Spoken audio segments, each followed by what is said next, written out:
Did you have a crisis in your childhood? So often we recall painful memories and we don't really know what to do with them. Even if we feel better about them, how do we use them for God's glory? Our guest today is Vicki Ellis. She is the founder of Heritage Ranch in Zachary, Louisiana. God called her out of her broken heart to learn how to help others. When children go through crisis, families go through crisis. Her ministry, Heritage Ranch, now ministers to the whole family so they can live together in peace, in healing, and hopefully help others do the same.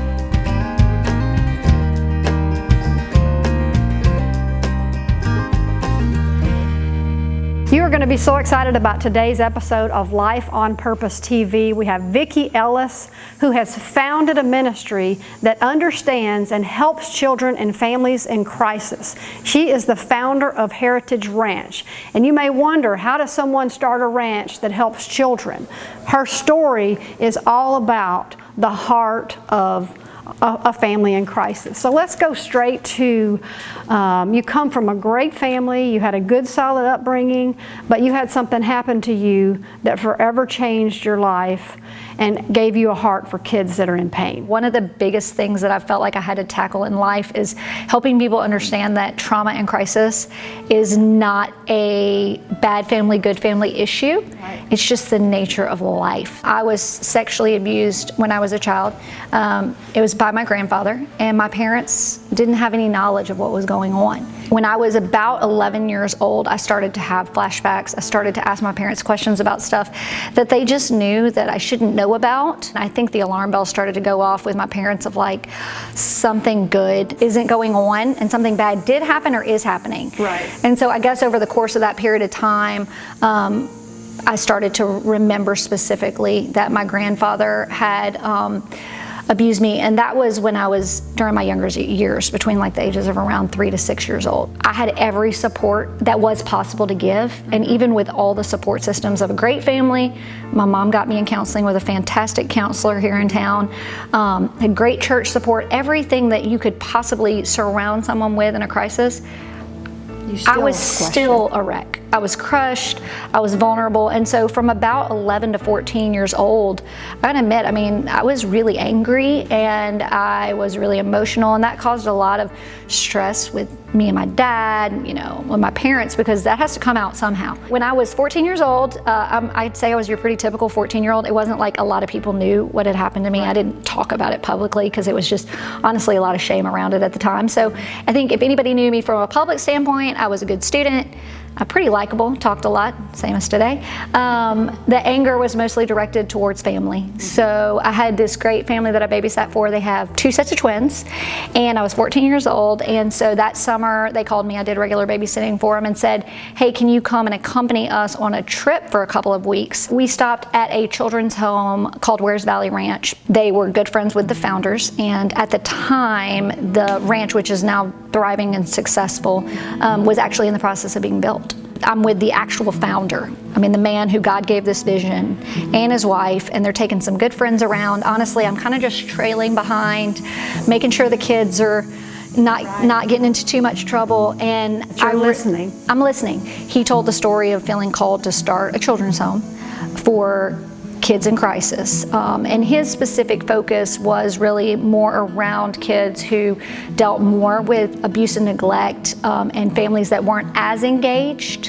However, the parallels were so similar in terms of me understanding and thinking about, as he talked about it, what would it be like for a child in crisis to not only have gone through what I went through, but then what if they don't have the supports? And so I'm 14, I'll be honest, didn't make any grand plans. God planted a seed and I went back home and finished middle school. But after my freshman year in college, you know how God is. He just started stirring something. I was actually pre-med. After my freshman year, God kept just bringing back to mind, where's Valley Ranch? And I'm like, I don't know why you're doing that, but I just couldn't shake it. So I called the Adams family and I asked them kind of where was that in its process. And as it turned out, they had just opened their first boys and first girls home. So I applied for an internship. I was their first summer intern in their girls' house. I bet that was an experience. It was definitely an eye-opener. I mean, at the time, I think it was more just like obedience to the Lord, like there's something here and I feel like, hey, where can I go wrong?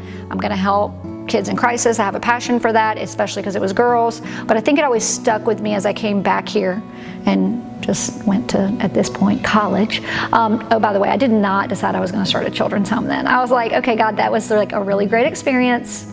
I did what you said, and I'm still going to be a neurosurgeon.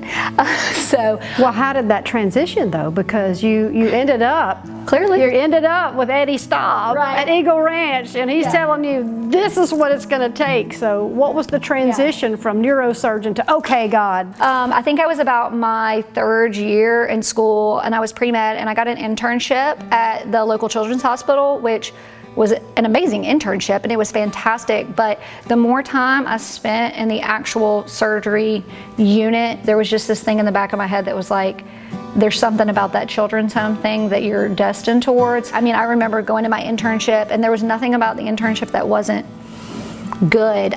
I just didn't love it. Like, I would go to the hospital, and day after day I was like, this is not me. So once I realized I was not gonna be a neurosurgeon, I quickly changed from pre-med, because who wants to take pre-med classes for fun? To not be pre-med, Right. to not be med. So I did some research on social work, because I felt like, okay, if I'm gonna start a children's home, I have two routes to go. It's either get an MBA and learn how to run a business, or really learn the business of working with children and families. I shortly realized that if I was gonna start a children's home, I was not gonna be able to do this well if I didn't have a template. So I called Where's Valley Ranch, and they're like, look, you gotta call Eddie Staub at Eagle Ranch. He does something called a WINGS seminar.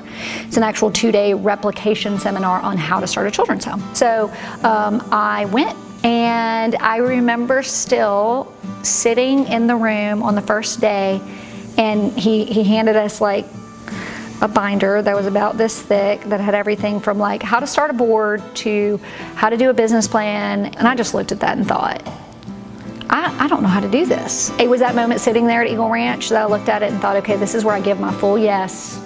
And I'm gonna take all the wisdom that Eddie Staub and his team can offer about how to do this really well, and I'm going full bore back to the Baton Rouge area, and I'm gonna start a children's home, or I'm just gonna say no to God and I'm gonna go do whatever else I want. Talk about coming back and taking that vision and really planting those seeds along the way, because you did all of them. The one thing you can count on with God is that He will do what He says He's going to do, and He doesn't waver.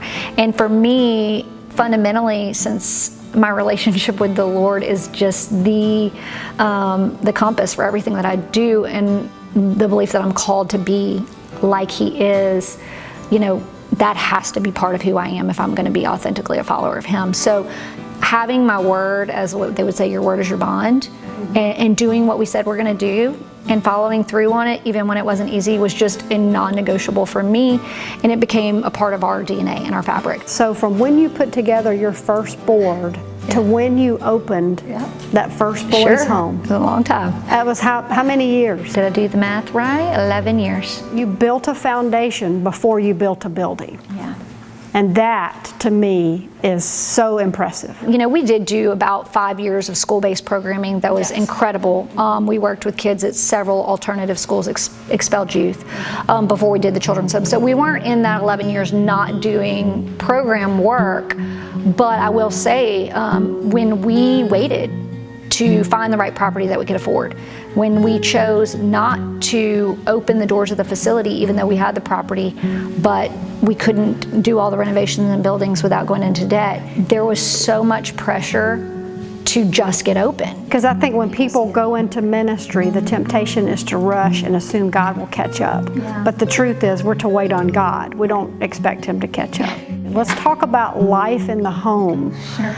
And the house parents and how you work with the family, because you're not working just with the child. You're helping the parents. You're helping that whole system so they can go back home. So for us, fundamentally, our mission is to work with families.